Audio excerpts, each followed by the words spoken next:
I just got done at my appointment. It was like 5. I know that this isn't the worst. Like, people do so much more than this, but it's crazy to be like putting myself through this just to get pregnant. Hey, welcome back to my channel, or if this is your first time here, welcome. I'm Amber. I make videos about kind of crunchy motherhood, lifestyle, and more recently about trying to get pregnant with baby number 2. My husband and I have been trying for 19 months. Like, I think this is month 20. Without any success. I have not seen one positive pregnancy test since we've been trying. And we have been going to a fertility clinic for unexplained infertility. We are doing an IUI this cycle, which, if you don't know, stands for intrauterine insemination. And I told you that I would document as much of the process as I can. So I figured I would just start here with a quick little update. Today is cycle day 10. So I have been taking metformin since cycle day 1 and letrozole, 5 milligrams of letrozole since cycle day 3. So letrozole was days 3 through 7. I've taken that before. So nothing really with that. With the metformin, this is my first time taking it. It's typically used for people with diabetes or like insulin resistance, but apparently it is like a very concentrated version of myo-inositol. And so I don't think it actually is myo-inositol. That's just the way that the physician's assistant, the PA, explained it to me. And she said that it can have some positive effects on ovulation and egg quality. So she was like, let's just try it just to like throw it in there for any added benefits.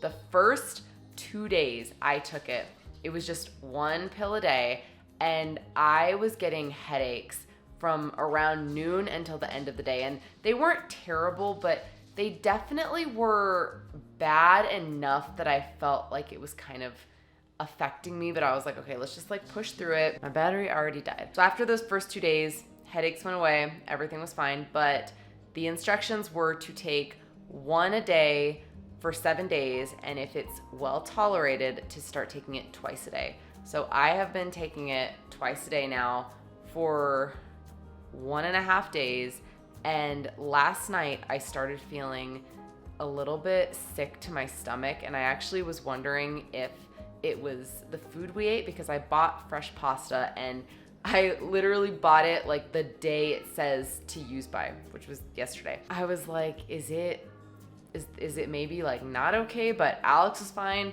Kai was fine. I was the only one that was having stomach issues. And then today around noon, I started feeling a little bit unsettled in my stomach again, and it just would not go away. And I actually did end up throwing up a few hours ago. I'm going to message either the PA or my nurse and ask her if that's normal, which I know it is. I looked it up and it said it's normal, but if I should just like push through it and continue taking it twice a day, like, do the benefits outweigh what this is doing to me right now? And it really sucks because I basically feel pregnant right now, like with the upset stomach, just I feel like beat from feeling sick all day, the puking. And it's just like, it's crazy to be, I know that this isn't the worst, like people do so much more than this, but it's crazy to be like putting myself through this, making myself feel like I'm pregnant when I'm not, just to get pregnant. But anyway, okay, tomorrow is my mid-cycle ultrasound to check my follicles to see if any of them are, I guess, like close to mature, and to see how many mature follicles I have. And based on what they find tomorrow, they're going to tell me either when to give myself an HCG trigger shot, which triggers ovulation, and when we should come in for the IUI, or if I need to come back in for another ultrasound to check my follicles again. So I will see you tomorrow. 10 seconds for you.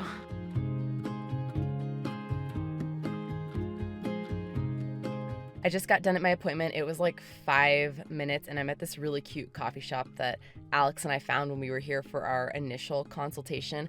I already have the results, and I am 90% sure at this point that they're going to tell me I have to come back in a couple of days, a few days, something like that. I have to wait still for my nurse to call me to tell me what the next steps are, but it says that there are 2 follicles on my left ovary that are either 10 millimeters or smaller, and 1 on my right ovary, also 10 millimeters or smaller. And I remember that they said in the packet they gave me that 18 millimeters or around 18 millimeters is what they want to see. Like that's the size of a mature or almost mature follicle. And this like isn't even close. And my endometrial thickness is 6.98 something. I don't know what the measurement is. I'm confused by this because on cycle day 3, I had blood work and an ultrasound, and it says I have 3 follicles on my left ovary and 3 on my right, also 10 millimeters or smaller. So I don't know, like, does that mean I have less, or are we just talking like these are the biggest ones? So I'm kind of confused about that. And again, I have to wait for a nurse to like tell me what all this means and all that. Oh, and also my actually that makes sense. Never mind. I was going to say my endometrial thickness is less than it was on cycle day 3, but that one actually makes sense because I was still having my period at that point. So it makes sense that it would be thinner now than mid-period. But I mean, today is cycle day 11, so I don't know. I mean, I haven't really been noticing any fertile egg white quality cervical fluid, so I guess that kind of tracks with this. I'll be interested to see what they have to say. But anyway, I'm gonna go get a matcha or a coffee, and I will let you know what they say when they call me back.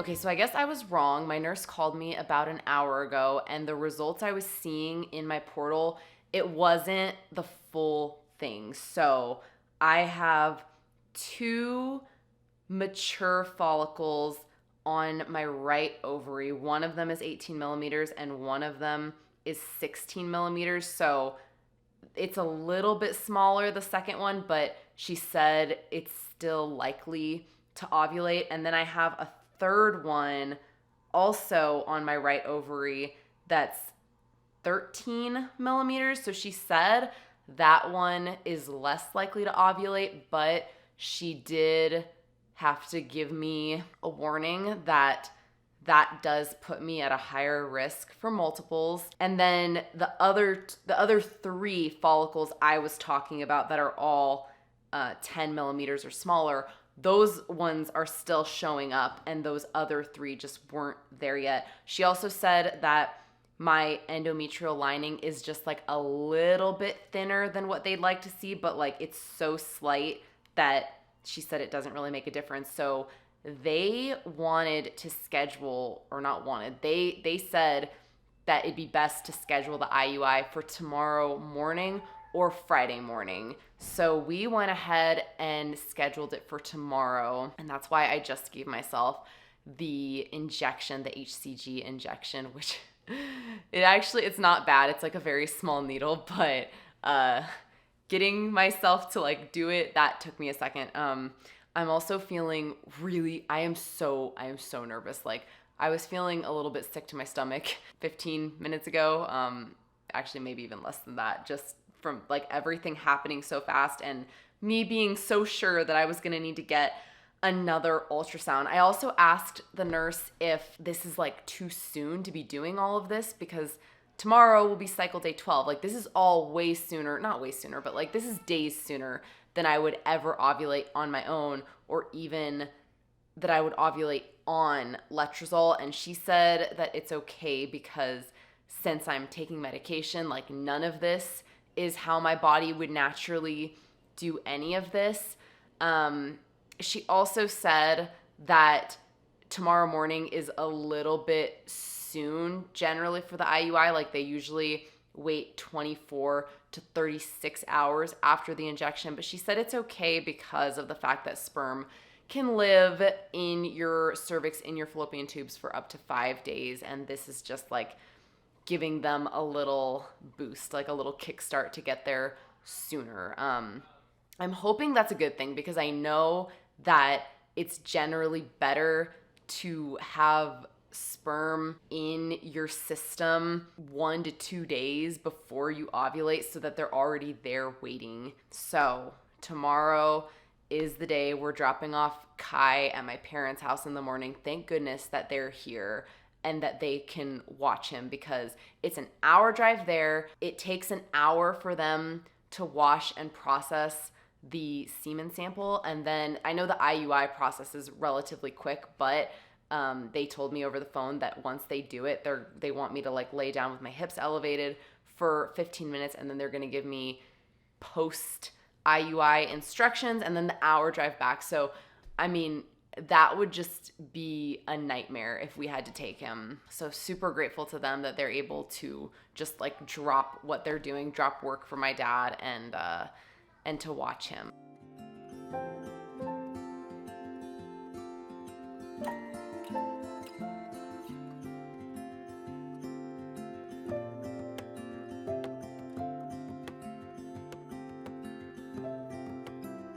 Back at that super cute coffee shop / bookstore just to pass the time, but it's going very, very quickly, so we already almost need to head back.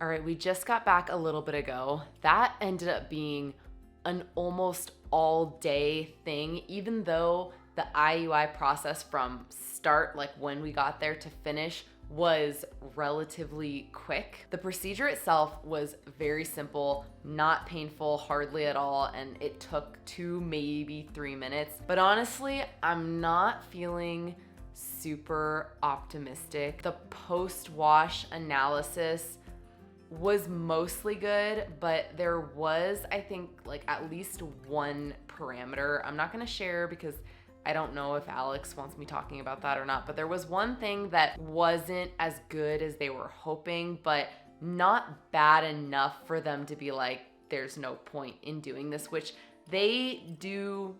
So I don't know, it's tough because like I wanna be positive. I want to have that kind of energy in me and surrounding me, but at the same time, it's been 19 months of being positive. It's been 19 months of trying different things and being hopeful that like that's gonna be the thing that works. So as much as I wanna be positive, I don't wanna get my hopes up only for my period to come in 2 weeks. They did tell me also to start progesterone tomorrow, and I emailed my nurse about that because that seems a little bit too soon to me, because I know that if you take progesterone before you ovulate, it can stop you from ovulating since you don't make progesterone until you ovulate. So if you're taking it beforehand, your body could be like, oh, okay, we've already ovulated, and like stop the process, or it can interfere. So that seems a little bit too quick for me. So I emailed them about that.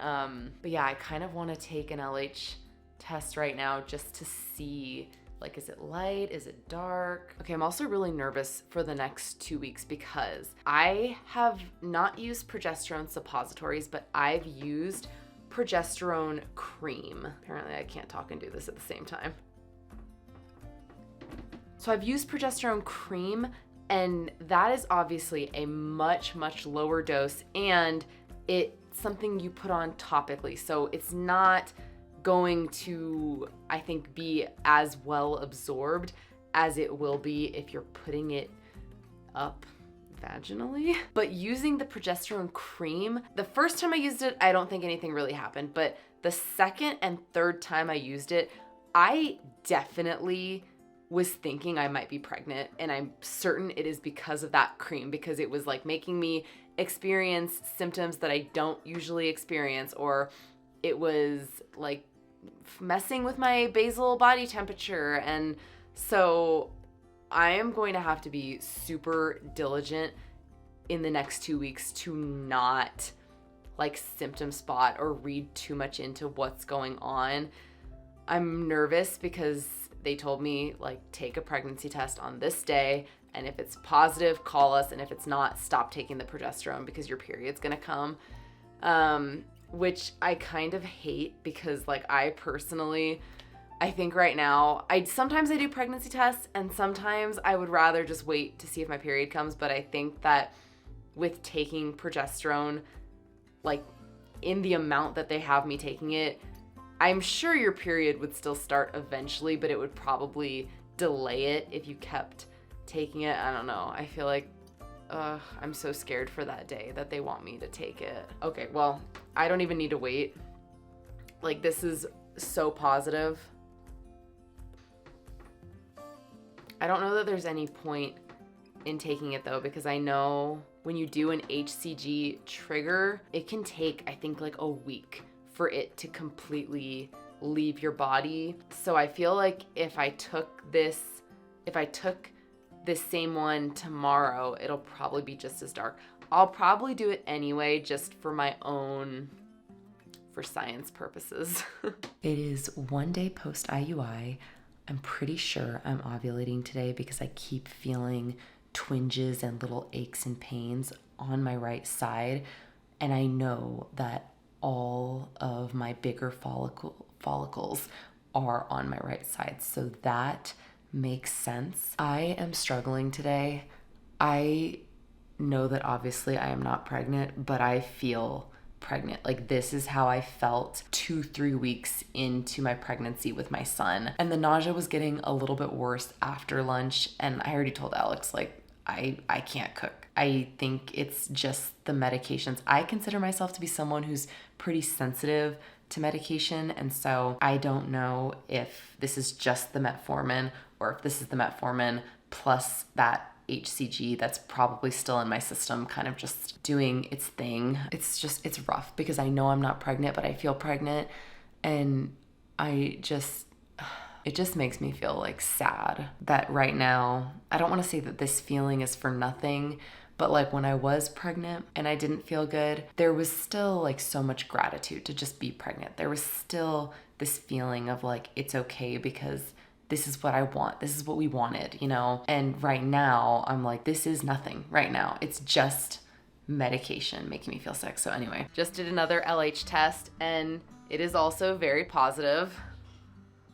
I wouldn't say that this is any darker than what I would normally get when I ovulate on my own. And same thing for yesterday. I'll probably do an LH test just once a day for the next couple days just to see if and when it starts to get lighter. But otherwise, I'm gonna go ahead and end this here. If you have any IUI success stories or just wanna share your experiences with IUI in general, please let me know down below. I would love to just hear from other people who have gone through the same thing or something similar. And please keep your fingers crossed for me. Thank you so much for watching, and I will catch you in the next one.